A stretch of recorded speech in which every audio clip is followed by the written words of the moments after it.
They told us the Amazon was the last untouched wilderness, a green ocean of trees where humanity never dared to build.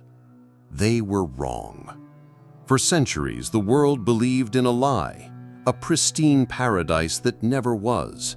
The truth is far more complex and infinitely more terrifying. Because beneath that suffocating canopy, buried under 1,000 years of decay, are the bones of civilizations so vast they rivaled the greatest empires of the ancient world. And their disappearance is the greatest unsolved mystery on Earth. How does a civilization of millions spread across a continent simply vanish? It's not a question of a city falling into ruin. It's a question of a world being erased, swallowed whole by a jungle that seems determined to keep its secrets. The first warnings came 500 years ago.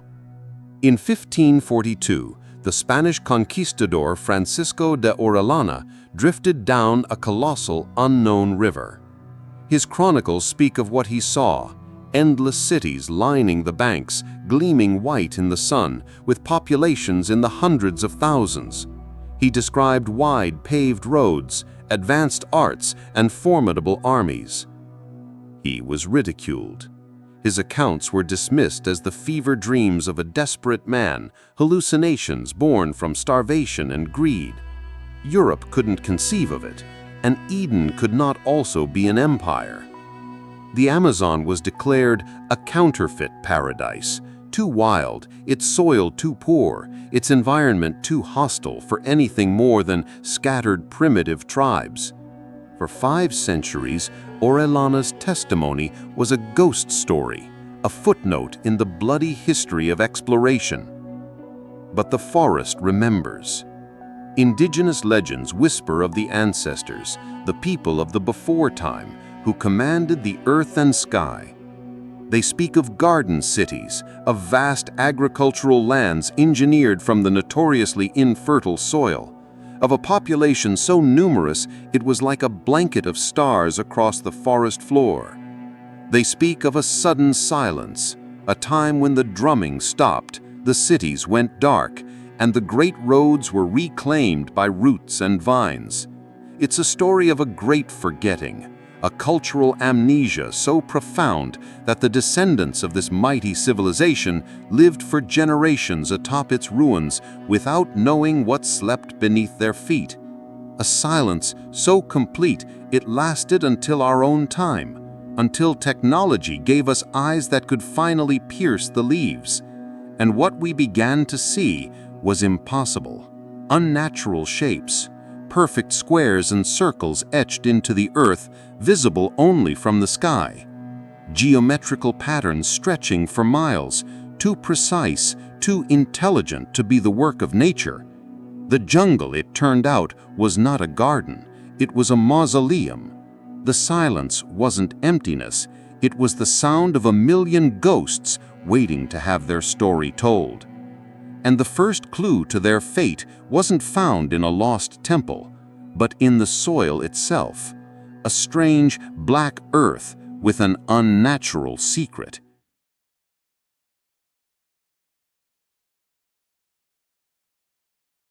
The proof of 1,000,000 lost souls was not etched in stone, but buried in the dirt beneath our feet. For generations, we saw the Amazon soil as its greatest weakness. A thin, acidic red earth incapable of sustaining a harvest, let alone a civilization. But in patches, sometimes stretching for hundreds of acres, there is something else. A soil as black as night, impossibly rich and unnervingly artificial. They call it Terra Preta, the black earth, and it is not a geological feature, it is a ghost. A relic of bioengineering so advanced, modern science is still struggling to understand it. This earth is packed with the refuse of a lost world, crushed pottery, the bones of animals, and a unique low-temperature charcoal that locked nutrients in place for millennia. It was manufactured acre by acre, century by century. It was the foundation of their empire. This wasn't just farming, It was world building. With this miraculous soil, they turned the counterfeit paradise into a continental breadbasket. They didn't just survive in the jungle, they cultivated it. The fruit groves and Brazil nut stands we once thought were wild are now understood to be the overgrown orchards of these forgotten people. They managed the forest, creating a mosaic of cities, farms, and managed wilderness on a scale that beggars belief. The discovery of Terra Preta shattered the myth of the empty Amazon.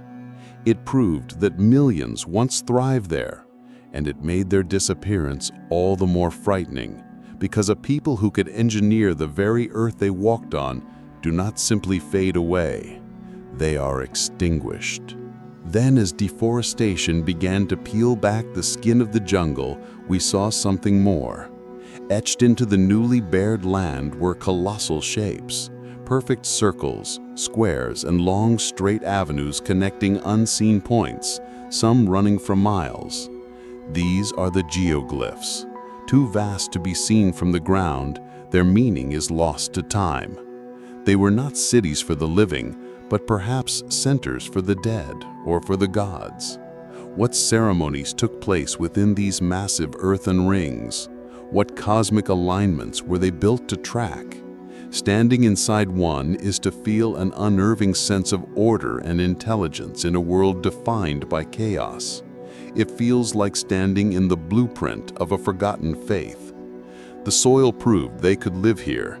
The geoglyphs proved they had a culture rich enough to ponder eternity.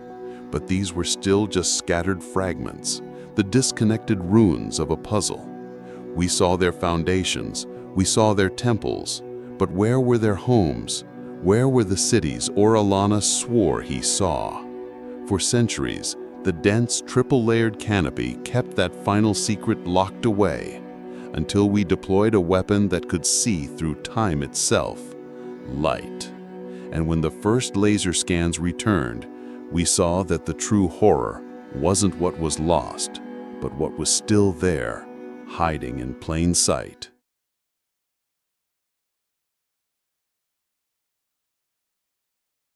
For 500 years, the cities of the Amazon were a legend.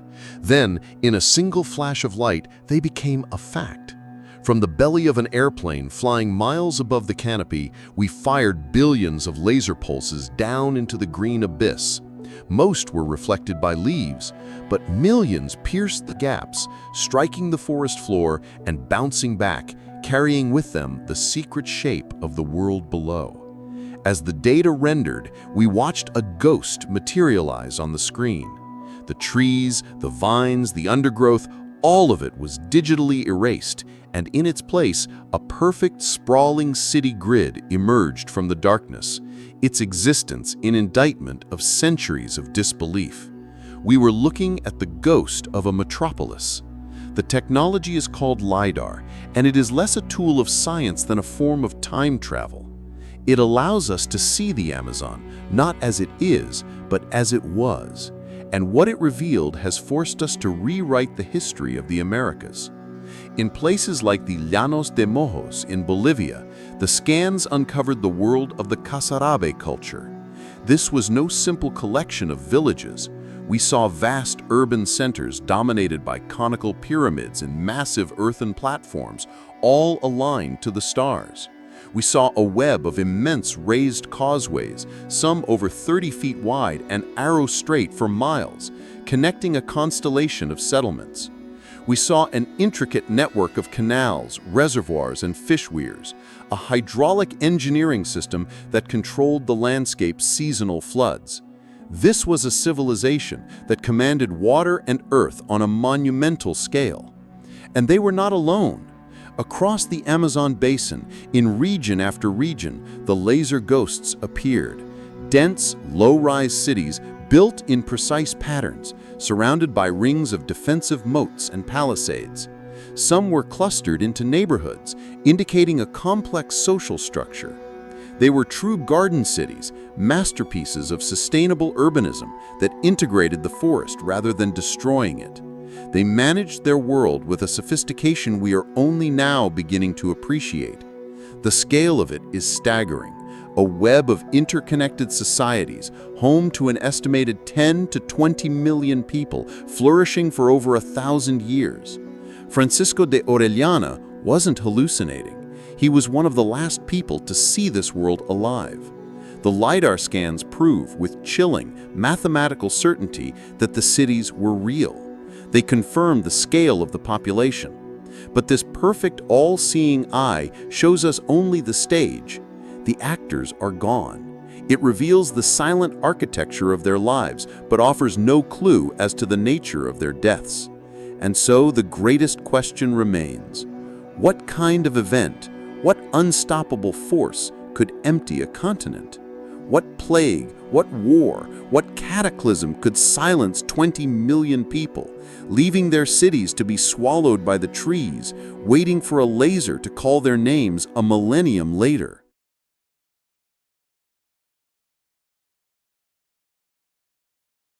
The apocalypse that consumed the Amazon did not arrive with the roar of cannon fire or the shadow of invading ships. It arrived with a whisper, a cough, a single fevered breath from a world away. Before the first European soldiers set foot deep within the rainforest, their deadliest weapon had already declared war: disease. The great cities, connected by their sprawling networks of roads and rivers, became highways for an invisible killer. Smallpox, measles, influenza, illnesses that were survivable annoyances in the old world became apocalyptic plagues in the new. With no genetic immunity, the peoples of the Amazon were utterly defenseless. This was the Great Dying, the single greatest demographic catastrophe in human history. Imagine the horror. A sickness that sweeps through a city in a week, leaving 9 out of every 10 people dead. It moves faster than news can travel, a biological firestorm that consumes entire family lines before anyone can understand what is happening. The social fabric disintegrates. Healers and leaders are the first to perish, taking their knowledge of medicine and governance with them. There is no one to plant the fields, no one to maintain the canals, no one to bury the dead. The engineered earth, the Terra Preta, that required constant human input, begins to fail. The carefully managed orchards become overgrown. The garden city sickens and dies with its creators. All that is left is trauma and silence. This is the prevailing theory, that a pandemic hollowed out the continent, leaving behind a ghost population of scattered, traumatized survivors who would forget the world of their ancestors, living for centuries amidst its ruins. But is it the whole story? A single cause feels too simple for a collapse so total. In the ruins of some cities, archaeologists find evidence of another kind of violence. Massive defensive walls, moats and palisades, structures built not for ceremony, but for war. Skeletal remains show signs of brutal, violent death. Did the pandemic trigger a final desperate conflict? A continent-wide war among the dying, fighting over the last scraps of a collapsing world? Or was warfare already endemic, a constant pressure that the plague simply pushed past the breaking point? And what of the sky? Climate data suggests that the period of collapse coincided with severe, prolonged droughts. A civilization weakened by pestilence and war would have been shattered by the failure of the rains, a perfect storm of disease, violence, and starvation. And yet, even this feels incomplete, because the legends of the remaining tribes speak of something else. Not just of sickness, but of a great schism, of a spiritual corruption that turned brother against brother, before the outsiders ever came. They speak of a darkness that rose from within.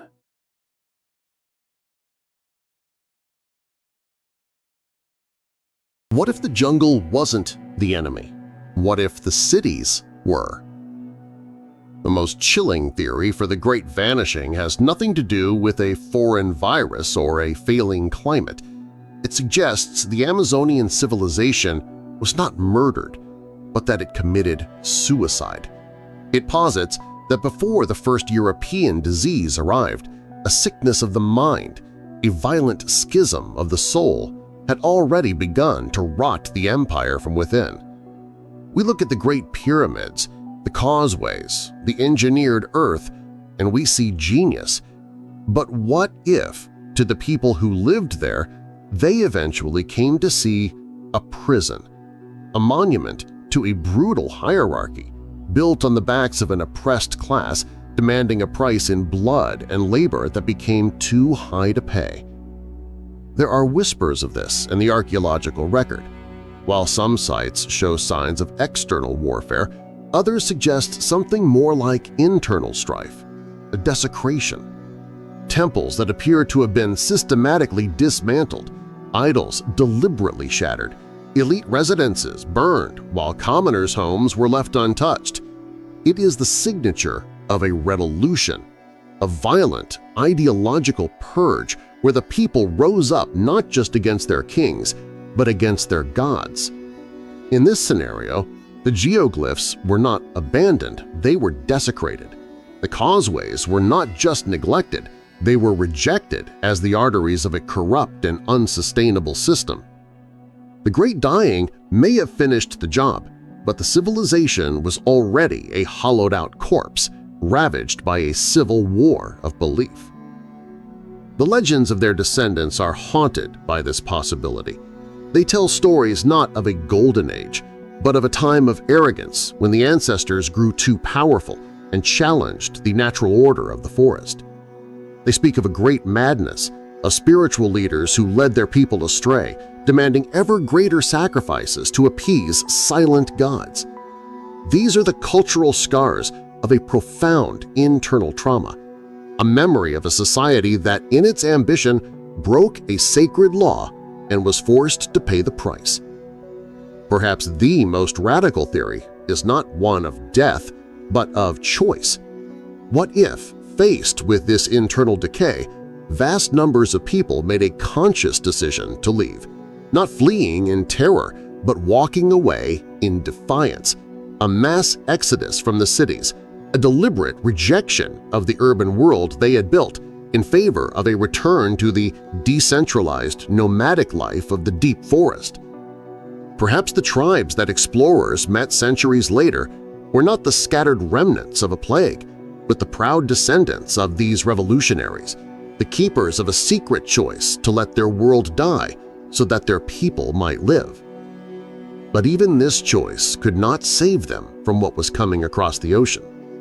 The final answer, it seems, is not buried in one place, but in all of them, in the soil, in the bones, and in the very DNA of the forest that consumed their world.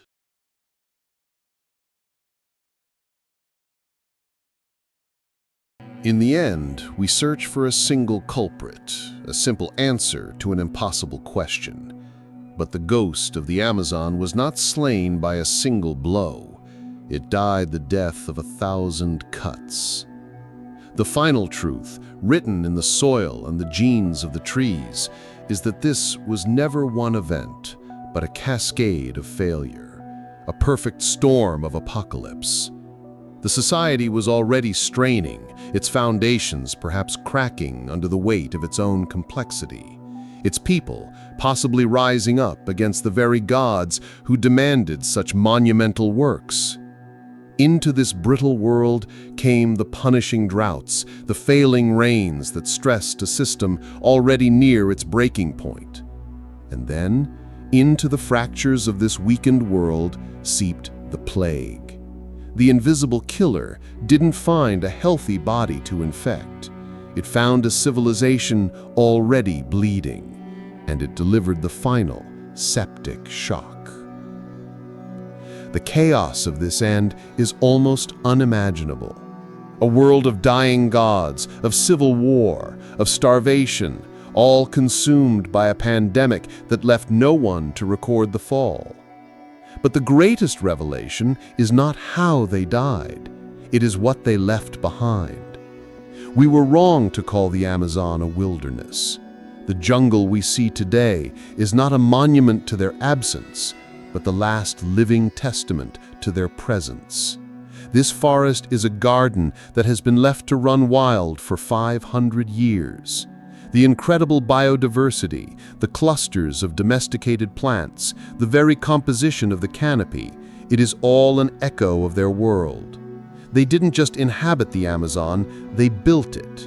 And in their vanishing, their creation became their tombstone. This is the ultimate tragic irony. The sheer totality of their collapse, the death of up to 20 million people, was so complete that it allowed the forest to reclaim everything.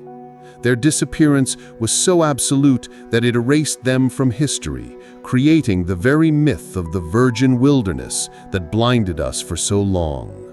We looked at their overgrown orchards and saw untamed nature.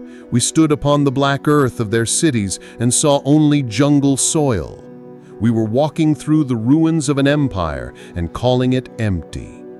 The silence we heard was not the absence of people, but the sound of their ghosts.